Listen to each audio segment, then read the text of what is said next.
Alhamdulillah. Alhamdulillahi Rabbil Alamin.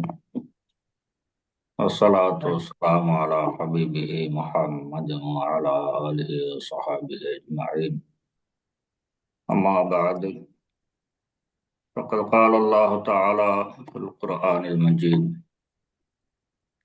Wa'udhu billahi minash shaitanir rajim. Bismillahirrahmanirrahim. Wa nihkum bainahum bima anzalallah. Wa la tattabi'u ahwa'ahum.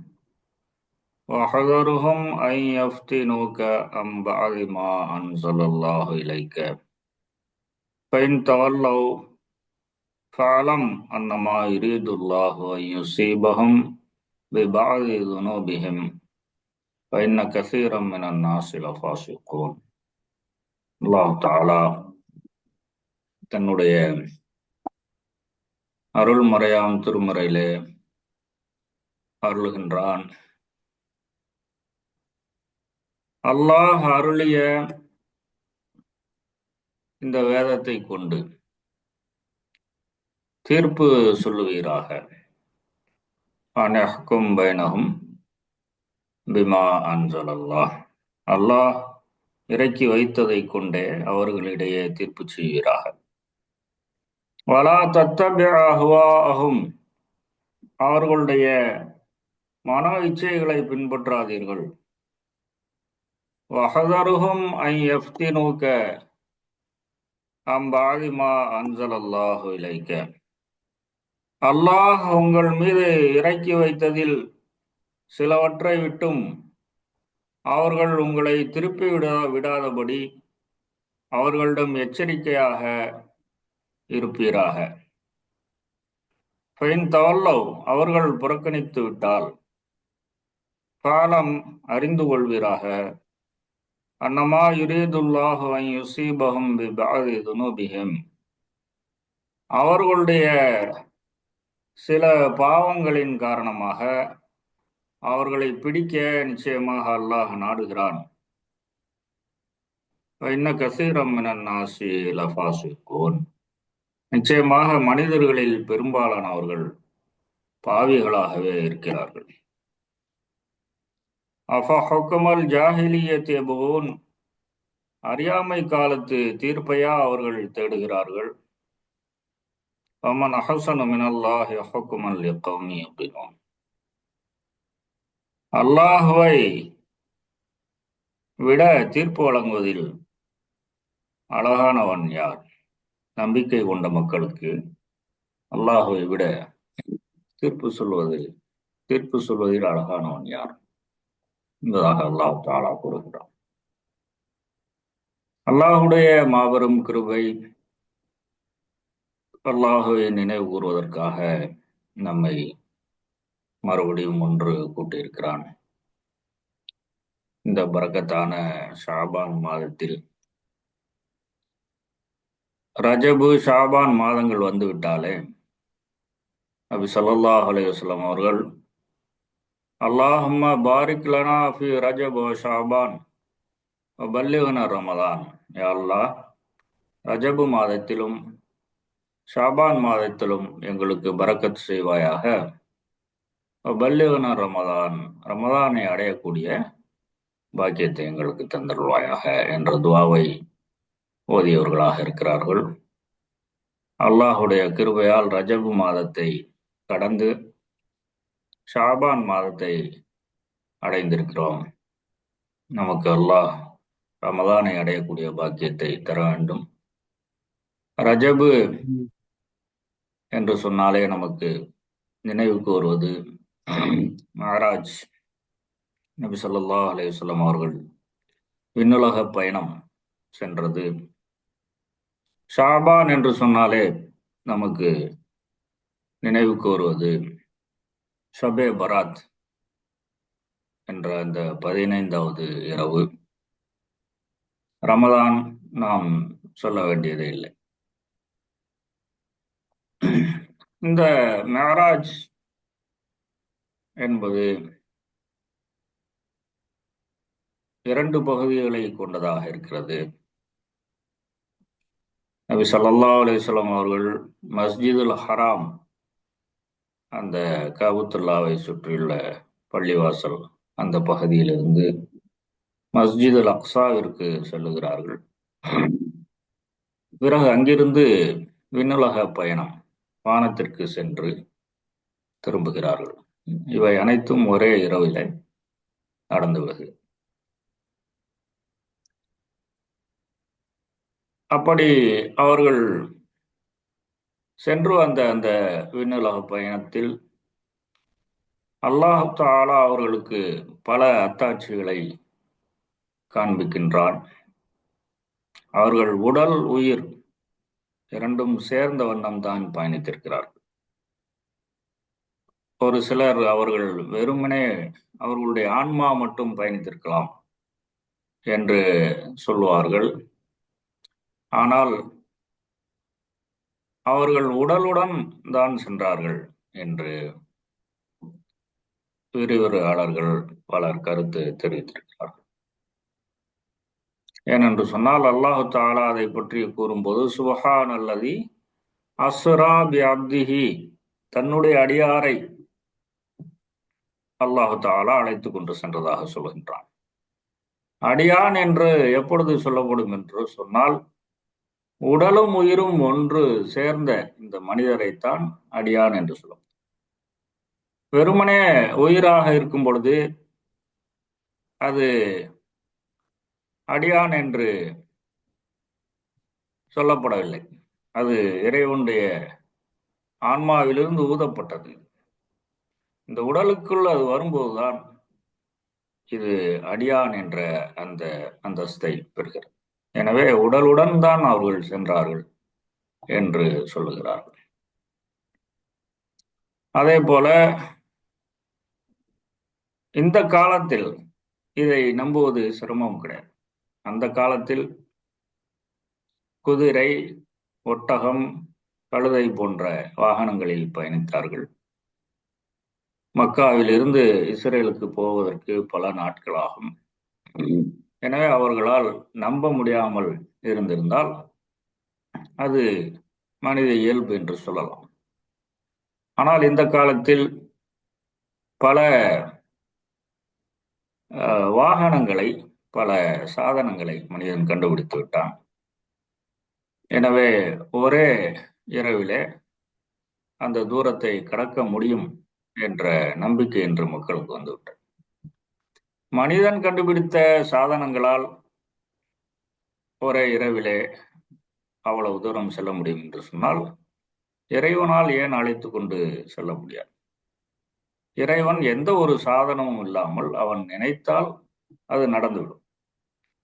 அப்படி இருக்கும் பொழுது இந்த மனித குறைகள் இல்லாத தூய்மையானவன், சுபஹான், தூய்மையானவனாக அவன் இருக்கிறான். எனவே அவன் ஒரே இரவில் அழைத்து சென்றது ஆச்சரியமான விஷயம் கிடையாது.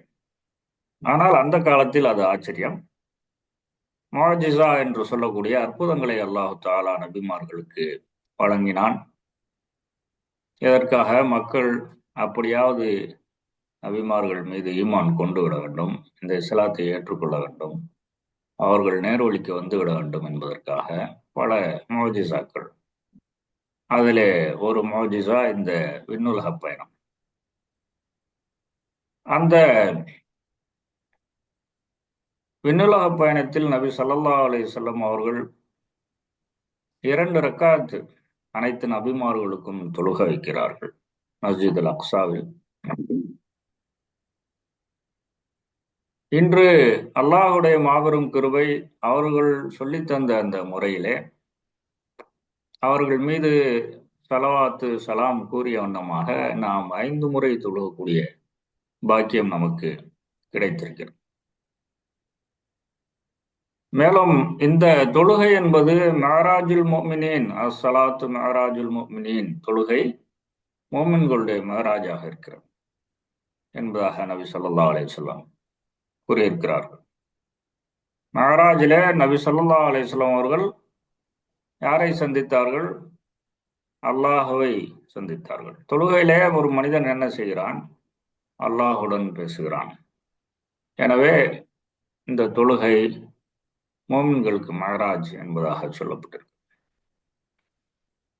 நபி ஸல்லல்லாஹு அலைஹி வஸல்லம் அவர்கள் அல்லாஹ்வை பார்த்தார்களா இல்லையா என்று அறிஞர்களுக்கு மத்தியிலே இரண்டு விதமான கருத்துக்கள் இருக்கலாம்.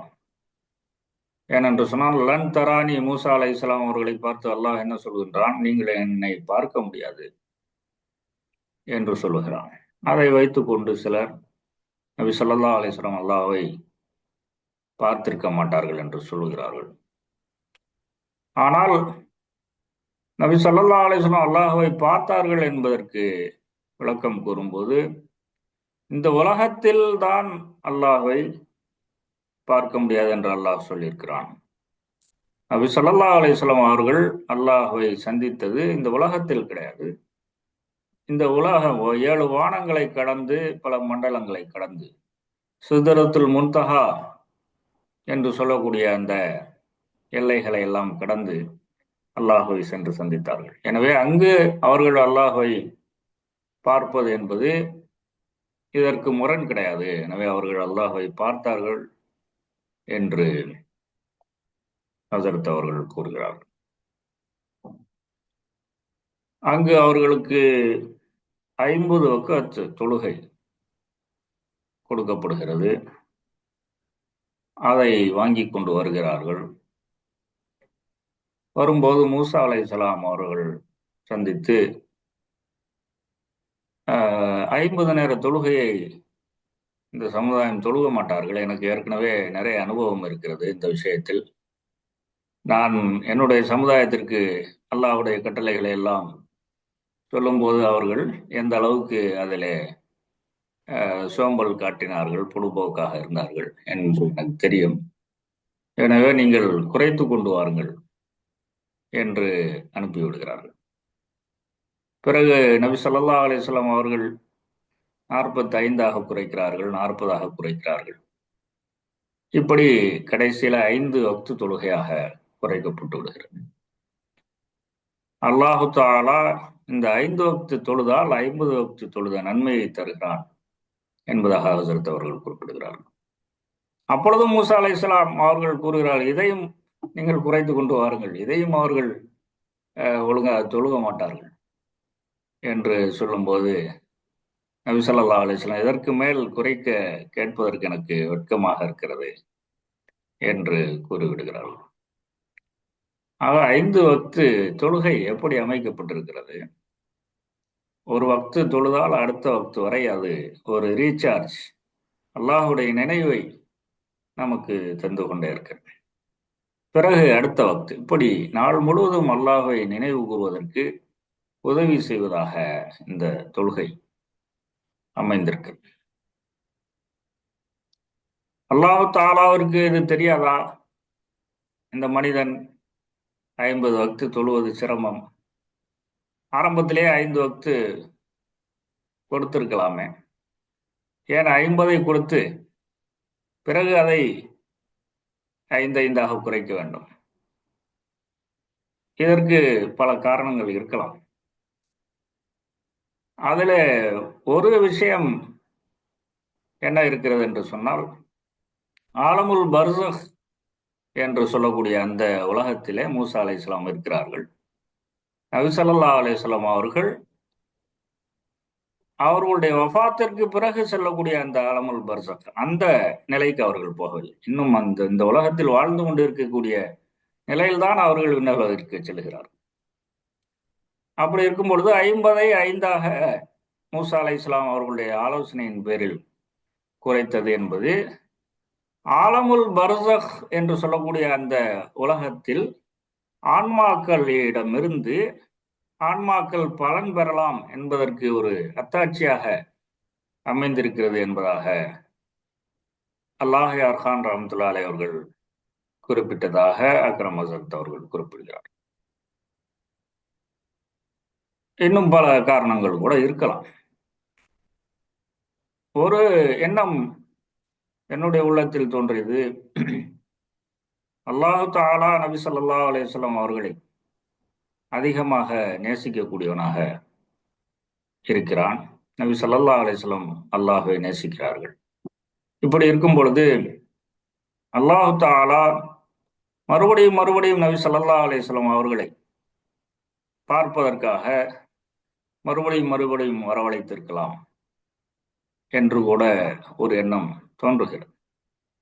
ஏனென்று சொன்னால், யாரின் மீது நாம் நேசம் கொள்கிறோமோ அவர்களிடம் அதிகமாக பேச வேண்டும், அவர்களுடன் இருக்க வேண்டும் என்று நினைப்பது இயல்பு.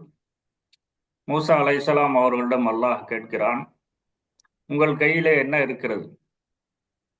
அப்போது என்ன சொல்லுகிறார்கள்?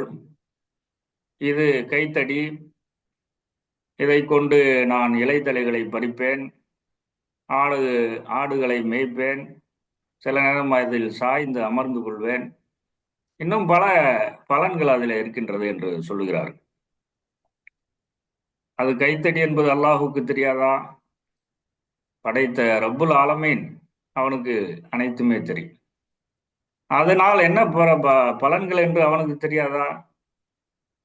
அவனுக்கு எல்லாமே நன்றாக தெரியும். அதை அவன் கேட்கவும் இல்லை. என்ன கைத்தடி, என்ன வைத்திருக்கிறீர்களோ அதை கொண்டு என்ன செய்வீர்கள் என்று கூட அவன் கேட்கவில்லை. என்ன வைத்திருக்கிறீர்கள், உங்கள் கையில் என்ன இருக்கிறது என்றுதான் கேட்கிறான். ஆனால் அவர்கள் இவ்வளவு நீளமாக பேசுகிறார்கள். அதற்கு அறிஞர்கள், ஹசரத் உட்பட பல அறிஞர்கள் என்ன சொல்லுகிறார்கள்? அல்லாஹ்விடம் அவர்கள் பேசிக் கொண்டிருக்கிறார்கள்.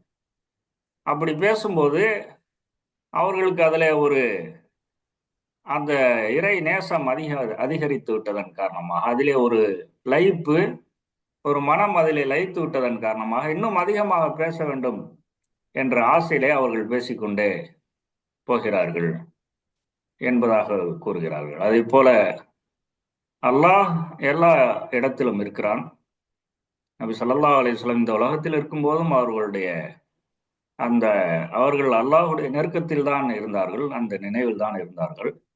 இருந்தாலும் அவ்வளவு தூரம் சென்ற பிறகு, அந்த நெருக்கத்திலே அல்லாஹ் அவர்களை அழைத்து கொண்ட பிறகு, இன்னும் எவ்வளவு அதிகமாக அங்கு இருக்க முடியுமோ அங்கு இருக்கலாம் என்று அவர்களும் ஆசைப்பட்டிருப்பார்கள். தன்னுடைய ஹபீபை தனக்கு அருகிலே மறுபடியும் மறுபடியும் அழைத்து பார்க்க வேண்டும் என்று அல்லாஹும் ஆசைப்பட்டிருப்பான்.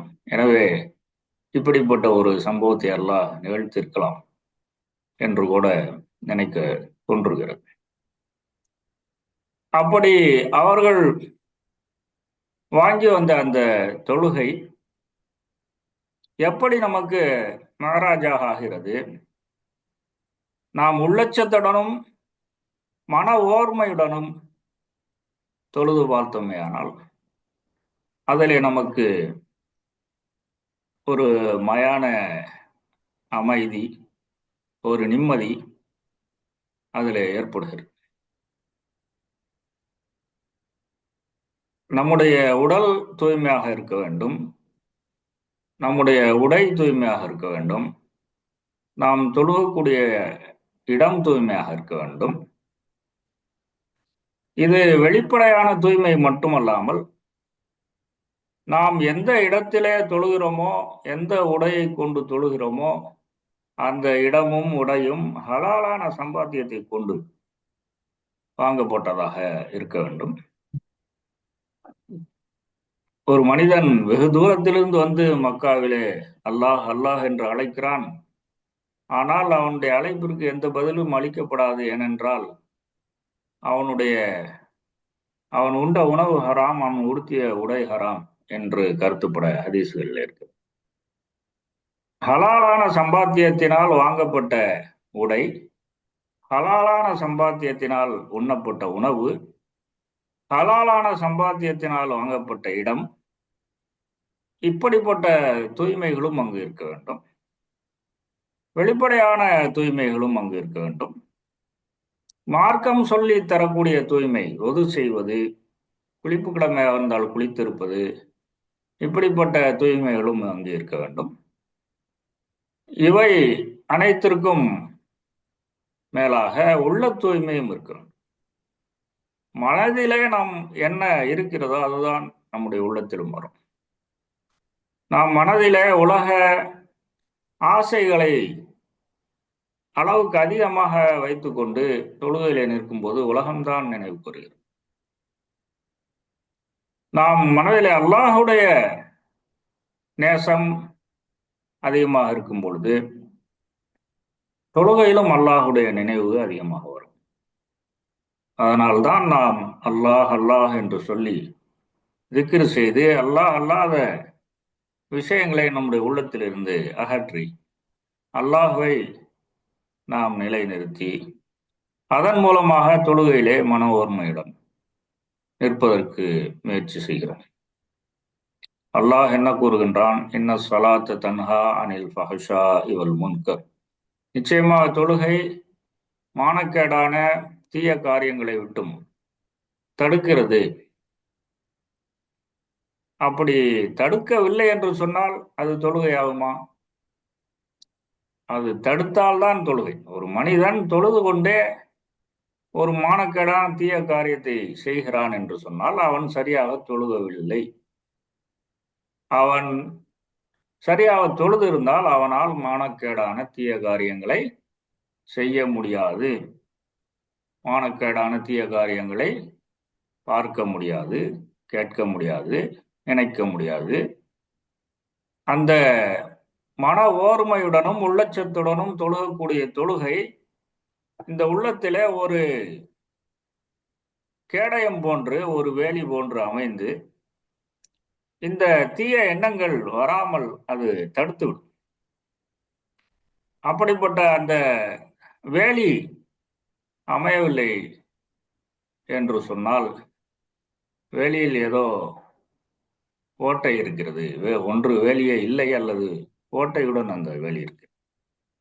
அந்த ஓட்டை எங்கே இருக்கிறது?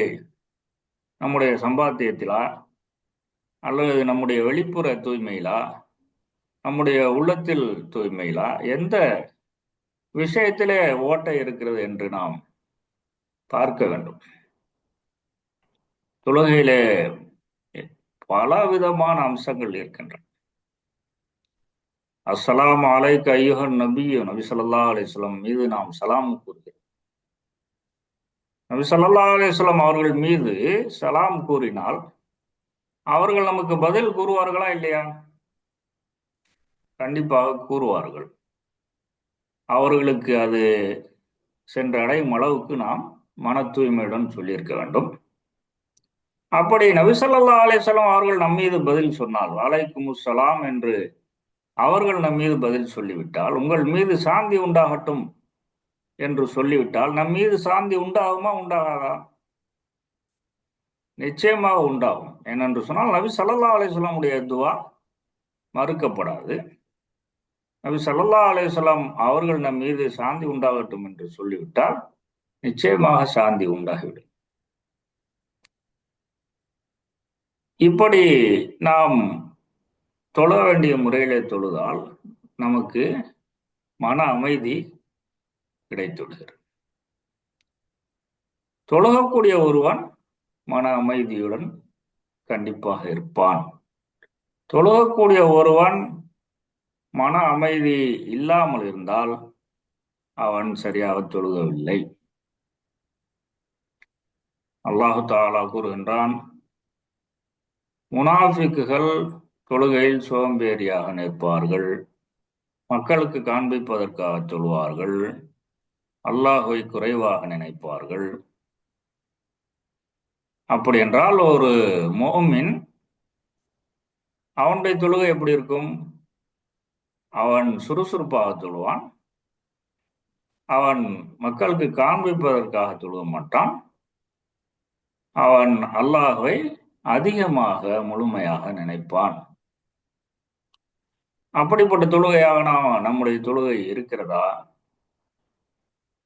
நாம் சுறுசுறுப்பாக தொழுகிறோமா? ஆர்வத்துடன் ஆசையுடன் தொழுகிறோமா? அல்லது எப்பொழுது முடியும் என்று காத்திருக்கிறோம்? எப்பொழுது இந்த தொழுகை முடியும்? எப்பொழுது ஓடலாம்? இப்பொழுது கூட்டு துவா தேவையில்லை, சுன்னத்து தானே தொழுகாவிட்டால் என்ன, நஃபில் தானே தொழுகாவிட்டால் என்ன, இப்படி ஒன்று ஒன்றாக குறைத்து சலாம் கொடுத்தவுடன் ஓடுவதற்கு எல்லா வழிவகைகளையும் செய்து வைத்திருக்கிறார்கள். ஆனால் அல்லாஹ் உடைய தூதர் ஸல்லல்லாஹு அலைஹி வஸல்லம் என்ன சொல்கிறார்கள்? ஒரு மோமினுடைய உள்ளம், அவனுடைய உள்ளம் மஸ்ஜிதிலேயே தொங்கிக் கொண்டிருக்கும். ஒரு தொழுகை முடிந்துவிட்டால் இன்னொரு தொழுகை எப்பொழுது வரும் என்று காத்துக் கொண்டே இருப்பான். அந்த தொழுகையிலும் அவன் மனம் ஒன்றி லயித்து தொழுவான். அப்படி தொழுகாவிட்டால் என்ன ஆகிறது? அந்த தொழுகை சுருட்டி நம்முடைய முகத்திலேயே வீசப்பட்டு வருகிறது. ஏனென்று சொன்னால், இந்த தொழுகை நாம் அத்தஹிய்யத்து லில்லாஹி, அல்லாஹுக்காக தொழுகிறோம். நாம் எந்த அளவுக்கு ஒரு அன்பளிப்பை, ஒரு பொருளை நாம் எந்த அளவுக்கு மரியாதையாக ஒருவரிடம் கொடுக்கிறோமோ அந்த அளவுக்கு அவர் மரியாதை கொடுப்பார். நாம் ஒரு பொருளை மரியாதை கொடுக்கவில்லை என்று சொன்னால் அவரும் அந்த பொருளுக்கு மரியாதை கொடுக்க மாட்டார். நாம் தொழுகையை முறையாக தொழுகவில்லை என்று சொன்னால் அல்லாஹ் நம்மிடமே அதை மறுபடியும் கொடுத்து விடுகிறான். அப்படி முறையாக தொழுகும் போது அதில் எண்ணற்ற பல நன்மைகள், உடலுக்கும் அது பல நன்மைகளை தருகிறது, உள்ளத்திற்கும் நன்மைகளை தருகிறது, ஆன்மாவிற்கும் அது நன்மைகளை தருகிறது. இப்படி அதுல பல நன்மைகளை அல்லாஹ் தஆலா வைத்திருக்கின்றான். தொழுகை உள்ளத்தையும் நம்முடைய நினைவையும் நம்முடைய சொல்லையும் ஒன்றாக ஆக்கக்கூடிய ஒரு பயிற்சியாக இருக்கு. மன ஓர்மையுடன் தொழுகக்கூடிய ஒருவன் உள்ளத்தில் ஒன்று நாவில் ஒன்று என்று செயல்படவே முடியாது. மன ஓர்மையுடன் தொழுகக்கூடிய ஒருவன் உள்ளத்தில் இருப்பதைத்தான் நாவிலே பேச முடியும், மனதில் இருப்பதைத்தான் வெளியிலே செய்ய முடியும். நயவஞ்சகத்தனம் என்பது அவனிடம் இருக்க முடியாது. அப்படிப்பட்ட பயிற்சியைத்தான் தொழுகை நமக்கு தருகிறது. தொழுகையிலே அல்லாஹ் எப்படி நாம் தொழுகை சொல்லி இருக்கிறானோ, என்ன சொல்லி இருக்கிறானோ அதை மட்டும்தான் சொல்லு. அதே போல தொழுகைக்கு வெளியிலும் நாம் அல்லாஹுக்கு மாறாக எதையும் செய்யாமல் இருப்பதற்கான ஒரு பயிற்சி தான் இந்த தொழுகையாக இருக்கிறது. இப்படி முறையாக தொழுகும் போது மஹராஜ் என்பது மாபெரும் சம்பவம், அந்த உணர்வு என்பது வேறு. ஆனால் அதிலே ஒரு துளியையாவது நாம் உணரக்கூடிய பாக்கியத்தை அல்லாஹ் இந்த தொழுகையில வைத்திருக்கிறான். அதனால்தான் நபி ஸல்லல்லாஹு அலைஹி வஸல்லம் மஹராஜுல் முஃமினீன் என்று சொன்னார்கள். ஹஸரத் அவர்கள் கூறுகிறார்கள், உங்களுடைய நபி ஸல்லல்லாஹு அலைஹி வஸல்லம் அவர்களை பார்த்து அவர்கள் எழுதிய கவிதையிலே கூறுகிறார்கள், உங்களுடைய மஹராஜ் வானங்களிலே அமைந்திருக்கிறது, லவ்ஹுல் மஹ்ஃபூஸ், கலம் என்று அந்த விண்ணுலக பயணமாக இருந்தது. எங்களுடைய மேராஜ் உங்களுடைய காலடியை அடைவதாக இருக்கிறது என்பதாக அக்ரம் ஹஸரத் அவர்கள் ஒரு கவிதையில எழுதுகிறார்கள். ஏனென்று சொன்னால், அல்லாஹுவை நாம் அடைய வேண்டும் என்று சொன்னால் நபி ஸல்லல்லாஹு அலைஹி வஸல்லம் அவர்கள் மூலமாகத்தான் அடைய முடியும். அப்படி இருக்கும்போது நபி ஸல்லல்லாஹு அலைஹி வஸல்லம் அவர்களை நாம் அடைந்து விட்டால் அல்லாஹுவிடம் அவர்கள் நம்மை சேர்த்து வைத்து விடுகிறார்கள். எனவே நபி ஸல்லல்லாஹு அலைஹி வஸல்லம் அவர்களை அடைவது நமக்கு மஹராஜாக. அப்படிப்பட்ட மாபெரும் பாக்கியத்தை இந்த பாதை நமக்கு தருகிறது. ஷேகுமார்கள் நம்மை நபி ஸல்லல்லாஹு அலைஹி வஸல்லம் அவர்களுடைய கரங்களிலே பையத்து செய்ய வைக்கிறார்கள். அதற்கு பிறகு உயர் படித்தரங்களை நபி ஸல்லல்லாஹு அலைஹி வஸல்லம் அவர்கள் கடக்க வைக்கிறார்கள். மஸ்ஜித் நபவி முராக்கபா கொடுக்கப்பட்ட ஒருவர் காலையிலும் மாலையிலும் மஸ்ஜித் நபவி முராக்கபா செய்யும் போது அவருடைய ஆன்மா நபி ஸல்லல்லாஹு அலைஹி வஸல்லம் அவர்களுடைய சபைக்கு செல்லுகிறது. இப்படி நபி ஸல்லல்லாஹு அலைஹி வஸல்லம் அவர்களை அடையக்கூடிய பாக்கியத்தை இந்த பாதை நமக்கு தருகிறது. அப்படி நபி ஸல்லல்லாஹு அலைஹி வஸல்லம் அவர்களை அடைந்து விட்டால் நபி ஸல்லல்லாஹு அலைஹி வஸல்லம் அவர்கள் நம்மை அல்லாஹ்விடம் அடைய வைப்பதற்கு போதுமானவர்களாக இருக்கிறார்கள். நபி ஸல்லல்லாஹு அலைஹி வஸல்லம் அவர்களை அவர்களுடைய சுன்னத்துகளை நேசிக்காமல் அடைய முடியுமா? முடியாது. அவர்களுடைய சுன்னத்துகளை நாம் நேசிக்க வேண்டும். அது அவர்களை நேசிப்பதற்கு அடையாளமாக இருக்கிறது. நாம் அந்த ரூஹானி பையத் நபி ஸல்லல்லாஹு அலைஹி வஸல்லம் அவர்களிடம் பையத் வாங்குவதற்கு நாம் மஸ்ஜித் நபவி முராக்கபா அடைந்திருக்க வேண்டும். மஸ்ஜித் நபவி முராக்கபாவிற்கு நாம் நியமமாக தஹஜத் திக்ரு, ஒரு கைப்பிடி தாடி, இன்னும் முடிந்த அளவுக்கு மற்ற சுன்னத்துகளை பின்பற்றுவது, ஸலவாத்து விடாமல் தினமும் குறைந்தது 300 முறையாவது ஓதுவது, இந்த விஷயங்களை நாம் தொடர்ச்சியாக செய்தோமே ஆனால் நாம் மஸ்ஜித் நபவி முராக்கபாவிற்கு முடிந்த அளவு சீக்கிரமாக நாம் நம்முடைய அமீரு அல்லது சாஹிபே மிஜாஸ் கலிஃபாவிடம் சொல்லி அதை பெற்றுக்கொள்ள வேண்டும். ஏனென்று சொன்னால் மஸ்ஜித் நபவியிலே குறைந்தது ஒரு வருடம் இருந்தால்தான் அதற்கு பிறகு ரூஹானி பையத்து கொடுப்பார்கள். நம்முடைய வாழ்க்கை மிகவும் குறுகியதாக இருக்கிறது. எப்பொழுது மௌத்து வரும் என்று தெரியாது. மௌத்துக்கு பிறகு அமல் செய்யக்கூடிய அந்த வாய்ப்பு முடிந்து விடுகிறது. எனவே இந்த உலகத்திலேயே இருக்கும் பொழுது நாம் நாளை பார்த்து கொள்ளலாம், அடுத்த வருடம் பார்த்து கொள்ளலாம் என்று தள்ளி போடாமல் முடிந்த அளவு சீக்கிரமாக இந்த விஷயங்களை நாம் ஷேகுமார்களிடமிருந்து பெற்றுக்கொள்வதற்கு முயற்சி செய்ய வேண்டும். எங்களை முராக்கபாவிற்காக எங்களுடைய பெயர் கொடுக்கப்படும் போது நாங்கள் கூறுவோம், இதற்கு நாங்கள் தகுதியானவர்கள் இல்லையே, இப்பொழுது கொடுப்பதற்கு பதிலாக கொஞ்ச நாள் ஆகட்டும் என்று சொன்னால் அதற்கு உஸ்தாத் அவர்கள் சொல்வார்கள், இதற்கு மட்டுமல்ல எதற்குமே நாம் தகுதியானவர்கள் இல்லைதான். ஒரு லத்தீஃபா செய்வதற்கு கூட நமக்கு தகுதி இல்லைதான். ஆனால் நம்முடைய வாழ்க்கை குறுகியதாக இருக்கிறது. நாம் இந்த உலகத்திற்காக இதை நாம் செய்யவில்லை, கேட்கவில்லை, மறுமைக்காக கேட்கிறோம். எனவே கிடைக்கும் வாய்ப்புகளை பயன்படுத்தி நாம் அதை அடைந்து கொள்ள வேண்டும். ஏனென்றால் வரலாறிலே இது போன்று கொடுக்கக்கூடிய ஷேகுமார்கள் கிடைப்பது மிகவும் அரிதான ஒரு விஷயமாக இருக்கிறது என்றெல்லாம் சொல்லி எங்களை எப்படியாவது வாங்க வைத்து விடுவார்கள். எனவே அதற்காக நாம் இன்ஷா அல்லாஹ் முயற்சி செய்ய வேண்டும். இன்ஷா அல்லாஹ் அந்த விஷயங்களிலே கவனம் செலுத்துங்கள். இன்ஷா அல்லாஹ் ஷபே பராத்தை பொறுத்தவரை அது சம்பந்தமாக வரக்கூடிய சொல்லப்படக்கூடிய ஆயத்துகள் லைலத்துல் கத்ரை குறிக்கக்கூடியதாக இருக்கிறது. எனவே ஷபே பராத் என்று இந்த 15ஆம் இரவு அமல்கள் செய்வது தவறு கிடையாது. நஃபிலான வணக்கங்கள், நோன்பு வைப்பது, தொழுவது, குர்ஆன் ஓதுவது தவறு கிடையாது. ஆனால் அதற்காக நாம் மற்றவர்கள் அதாவது ஃபர்லு அளவுக்கோ அல்லது தவிர்க்க முடியாத ஒரு விஷயம் என்ற அளவுக்கோ முக்கியத்துவம் கொடுக்க வேண்டியதில்லை என்பது ஹசரத் அவர்களுடைய கருத்து, அக்ரம் ஹசரத் அவர்களுடைய கருத்தாக இருக்கிறது.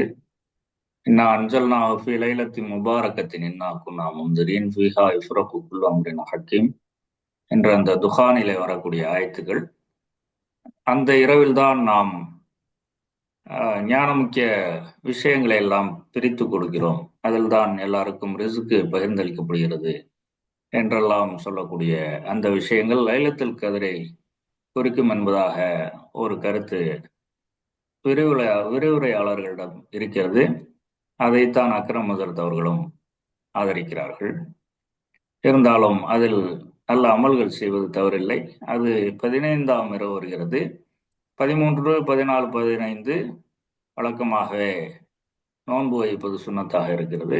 எனவே அந்த வகையிலும் 15 நோன்பு வைப்பது ஒரு சுன்னத்தாகத்தான் இருக்கிறது.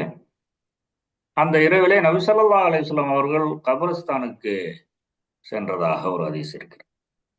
ஆயிஷா ரலியல்லாஹு அன்ஹா திடீரென்று எழுந்து பார்க்கும் பொழுது நபி ஸல்லல்லாஹு அலைஹி வஸல்லம் அவர்கள் இல்லை. பிறகு எங்கு என்று தேடும் பொழுது அவர்கள் அந்த ஜன்னத்துல் பக்கி என்று சொல்லக்கூடிய அந்த கபரஸ்தானிலே இருந்ததாக சொல்லியிருக்கிறார்கள். ஆனாலும் அதை அவர்கள் வழமையாக செய்ததாகவோ அல்லது சஹாபாக்கள் அதை வழமையாக செய்ததாகவோ எந்த ஒரு ஆதாரமும் கிடையாது. எனவே அந்த இரவிலே நாம் நல்ல அமல்கள் செய்யலாம். அதைவிட முக்கியம், ஒரு ஒரு இரவையும் நாம் தஹஜ்ஜுத் தொழுவதன் மூலமாக லைலத்துல் கதரை போன்று, ஷபே பராத்தை போன்று, புனித இரவுகளை போன்று நாம் பரக்கத்துகளை பெற்றுக்கொள்ள முடியும். அல்லாஹு தாலா நம் அனைவருக்கும் அந்த பாக்கியங்களை தந்தருள்வானாக. இன்ஷா அல்லாஹ். சுப்ஹானல்லாஹி பிஹம்திஹி சுப்ஹானக அல்லாஹும்ம பிஹம்திக அஷ்ஹது அன் லா இலாஹா இல்லா அன்த அஸ்தக்ஃபிருக்க